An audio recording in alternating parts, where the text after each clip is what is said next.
Today, I'm going to show you how matrices are used to solve problems in two other math disciplines.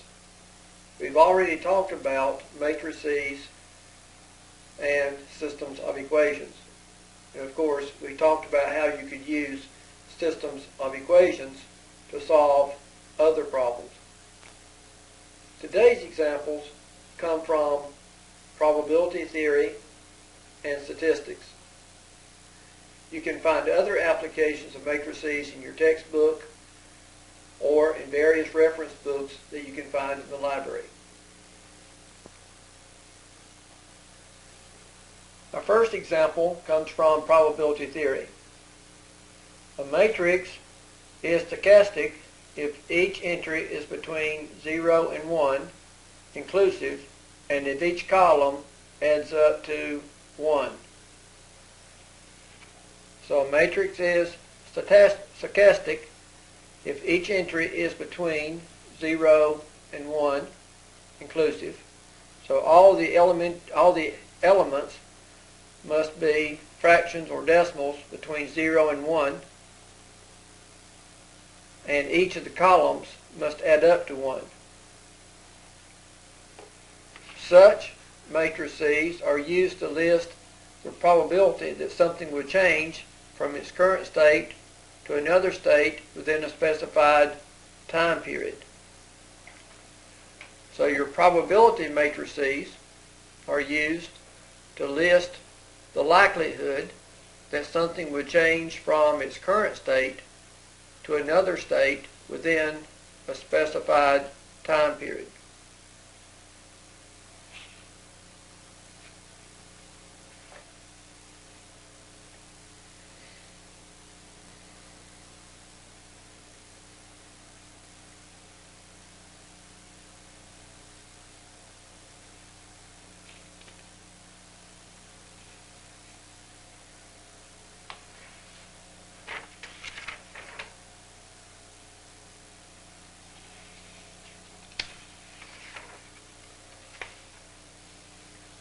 The following table gives the probabilities that for a given week a customer will switch from the store on the top to the store along the side.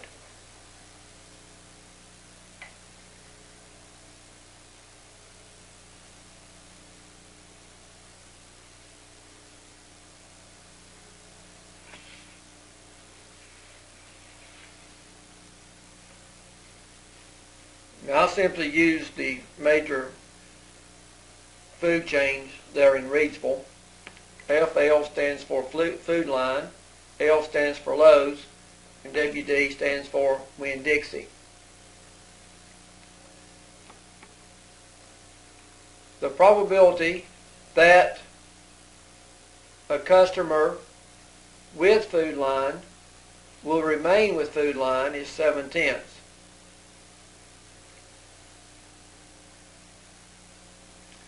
The probability that a customer that's with Lowe's will go from Lowe's to Food Line is 1/10, and the probability the customer will go from Winn-Dixie to Food Line is 3/10. The probability the customer will go from Food Line to Lowe's is 2/10. The probability the customer with Lowe's will stay with Lowe's is 8/10, and the probability customer with Winn-Dixie will go to Lowe's is 2/10. Food Line to Winn-Dixie, where the probability customer to switch from Food Line to Winn-Dixie is 1/10. From Lowe's to Winn-Dixie is 1/10, and the probability that the customer with Winn-Dixie will stay with Winn-Dixie is 5/10.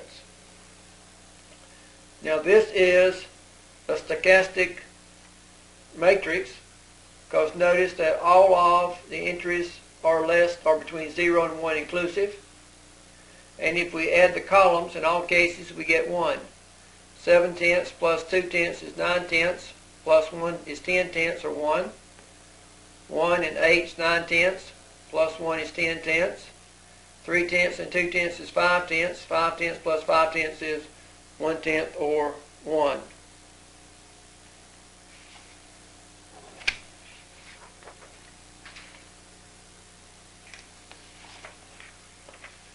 Which is what I tell you on this frame. Plus I also left out the box and just put it in matrix form. So here are simply your box entries and your matrix P.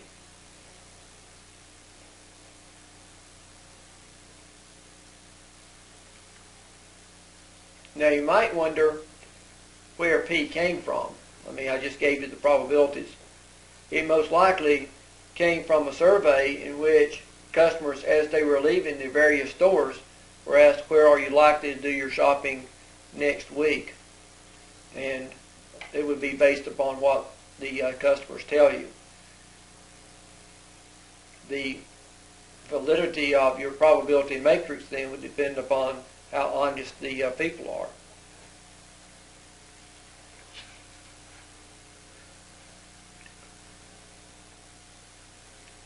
Now we're going to take matrix X, which is 2,500, 3,000, 2,200 for Food Line, Lowe's, and Winn-Dixie. Gives a number of customers for each of the 3 stores. So for this particular week, Food Line has 2,500 customers, Lowe's has 3,000 customers, and Winn-Dixie has 2,200 customers. Now all these, as far as these problems are concerned, everything is made up. So don't take what I'm telling you on this to say that Lowe's has more customers than the others. I don't know. I have no idea. I'm just telling you how it could be used if you went out and gathered the statistics to actually get the numbers.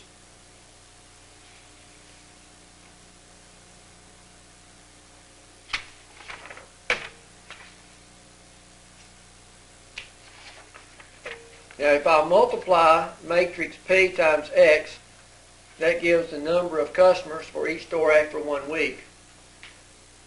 So if I have the probability matrix P, and I have X, the number of customers this week, then multiplying P times X gives me the number of customers for each store next week, or after 1 week. P to the nth X gives the number of customers after n weeks.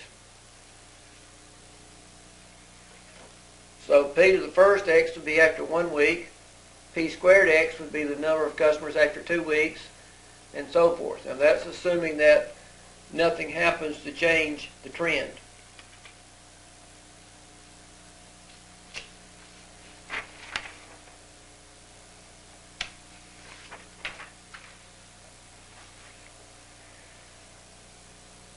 Okay, let's use derive to find the number of customers for each store after 1, 5, and 10 weeks. Also, let's estimate the number of weeks it would take for the model to reach its steady state.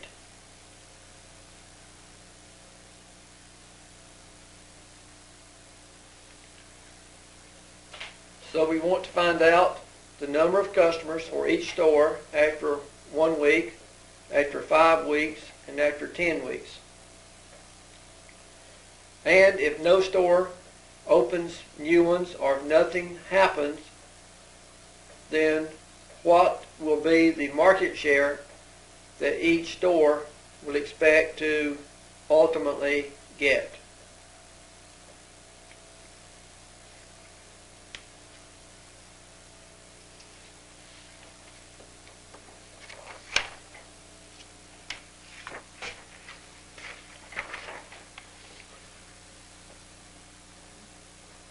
Well, I went to derive and I authored the matrix, just like we've been authoring matrices, and I put in matrix P. And that's the same as matrix P that we've been using. It should be in your notes.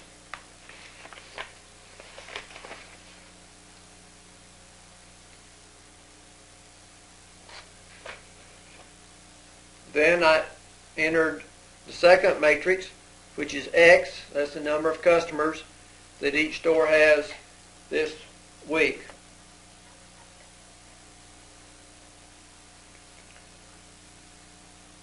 Well, to find the number of customers after 1 week, I just do P times X.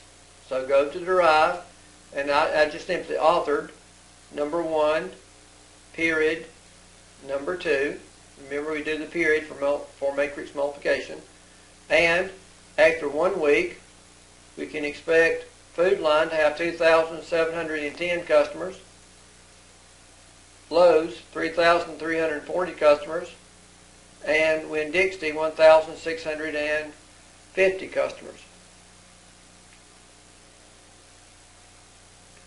To find out how many customers we can expect after 5 weeks, I do P to the 5th times X. So it's just taking expression 1 raised to the 5th power times X. Let derive evaluate it, and after 5 weeks we can expect Food Line to have 2,623 customers, Lowe's 3,784, and Winn-Dixie 1,293. To do 10 weeks, I just take my P to the 10th times X, let derive do the work, and we have that Food Line has 2,572, Lowe's 3,845, Winn-Dixie 1,283.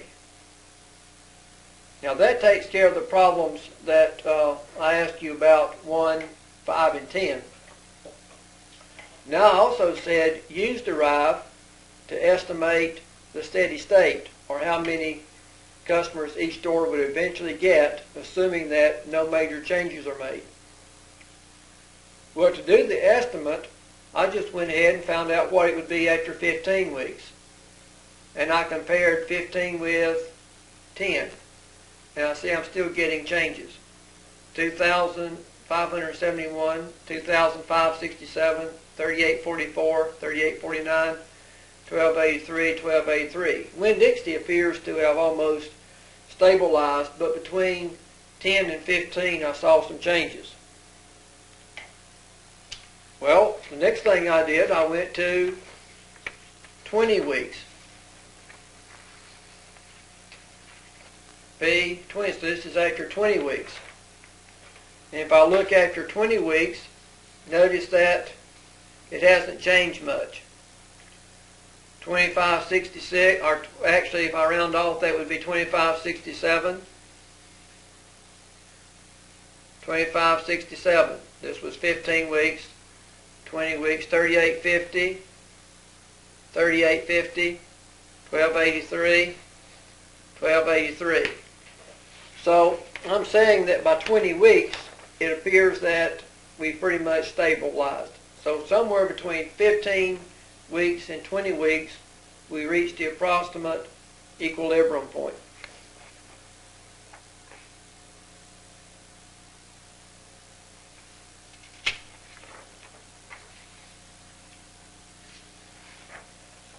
The second example involves curve fitting, and it could either be from algebra or from statistics, depends on which application you're interested in. Estimate the equation of the straight line that best fits the data points 1, 3, 2, 4, 3, 4, and 4, 6.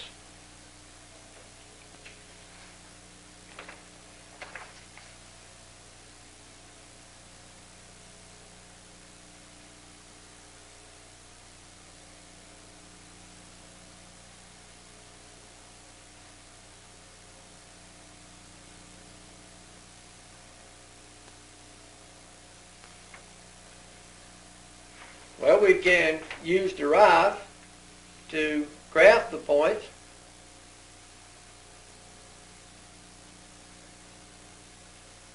you'll notice that they do not fall in a straight line. This little plus is not a point, but the points do not fall along a straight line. They're close to it, but they're not exactly a straight line.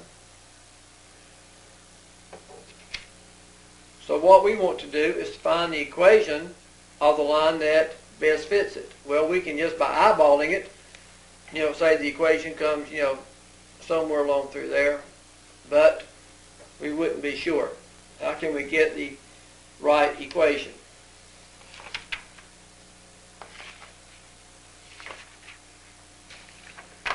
Well, let's think about a little theory first and see how matrices and systems of equations fit in. Let's first of all look at arbitrary points, or a set of points x1, y1, x2, y2, x3, y3, on out to xn, yn. The least squares regression line is given by the function f of x is equal to b sub 0 plus b1 x. Now that's just the equation of a straight line. Y is equal to b plus mx. That's the way we had it in algebra. We said mx plus b, but mx plus b is the same as b plus mx. I'm using b sub 0 for b and b1 for m.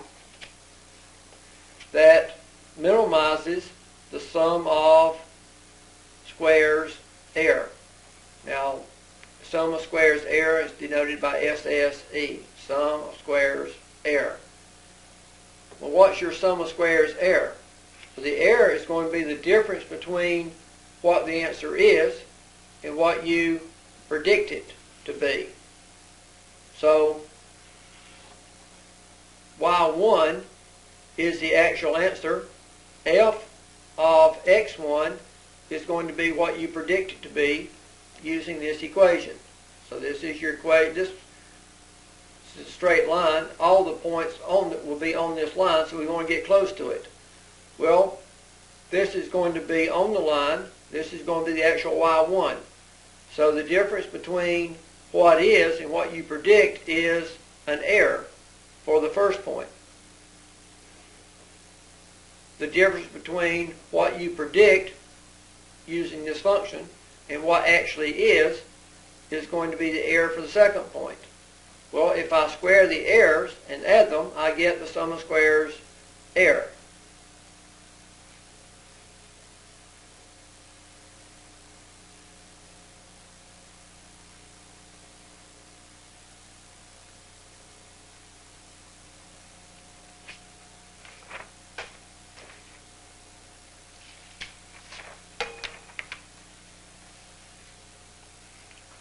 Now, if one has n data points, then one will have a system of equations. Y1 is going to be b sub 0 plus b1 x1 plus an error.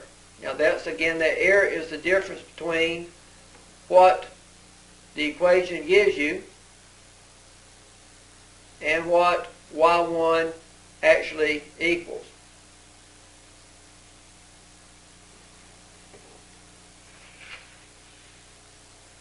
Y2 is going to be b sub 0 plus what the equation actually gives you, the predicted Y2, plus an error, because Y2 is not likely to be exactly what you predict it to be.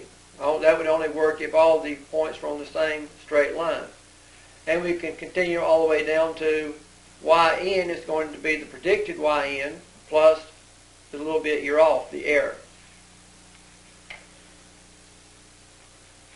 I can write this system in matrix form by defining the various matrices as follows.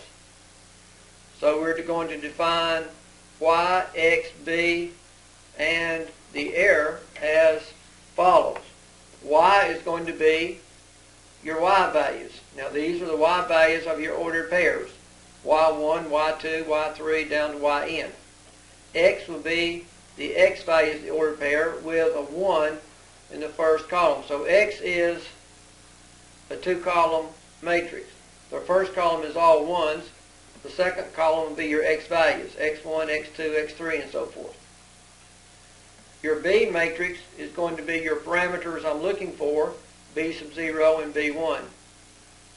And your E matrix is going to be your error terms.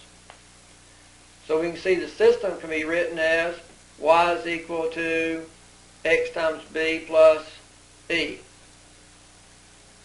So the system of any equations I gave you earlier could be written in this form.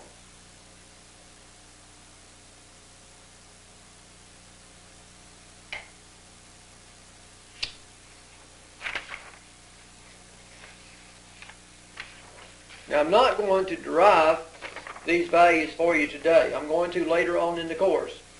So later on in the course we will derive this formula. But today I'm just going to give it to you. The coefficients of the least squares regression line are given by matrix B, which is the transpose of x times x, quantity inverse, times x transpose y. And the sum of squares error is going to be the transpose of E times E.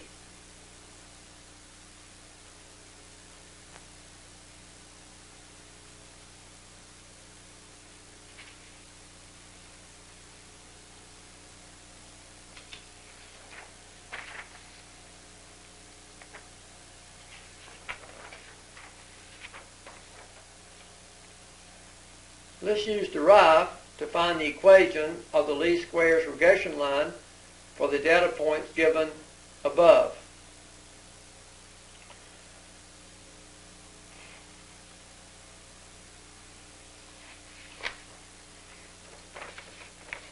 Well, in order to use derive, we have to have our equations, our matrices. Well, if you look to get the B matrix, that would be B1, B sub 0, or B0, B1. All I need is the X matrix and the Y matrix. So I need to go to derive and author the X matrix and the Y matrix.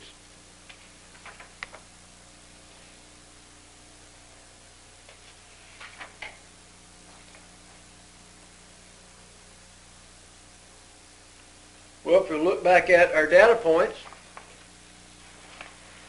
remember the X matrix had all ones in it, and then you had your X points, your X values. So let's go back and look at the X values.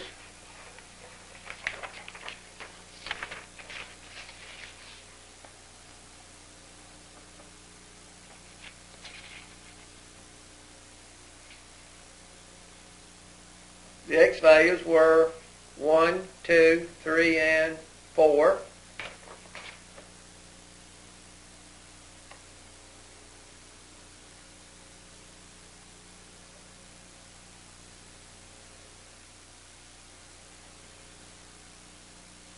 So I put in my X matrix. X matrix is in number 3. So all ones along the X, and then along the first column, and then 1, 2, 3, 4 X values.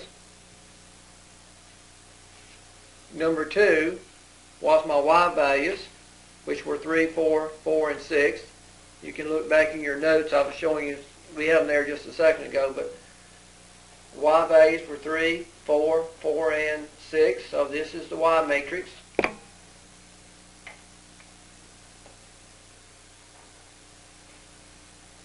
This is the X matrix, which was a column of ones and then the X values. And then I simply had derive, calculate X transpose times X inverse times X transpose times Y. X transpose times X quantity inverse times X transpose times Y. And derive returned 2 and 9/10. So now remember the equation was y is equal to b sub 0 plus B1x. So B sub 0 is 2, B1 is 9/10. So the equation is y is equal to 2 plus 9/10 x. Well, let's see how well the line fits the data points. I went back and put in my points. 1, 3, 2, 4, 3, 4, 4, 6. Those were the points. And I had derive plot those. So I went over to the graphic screen and said plot the set of points. Then I had derive plot the equation y is equal to 2 plus 9/10 x.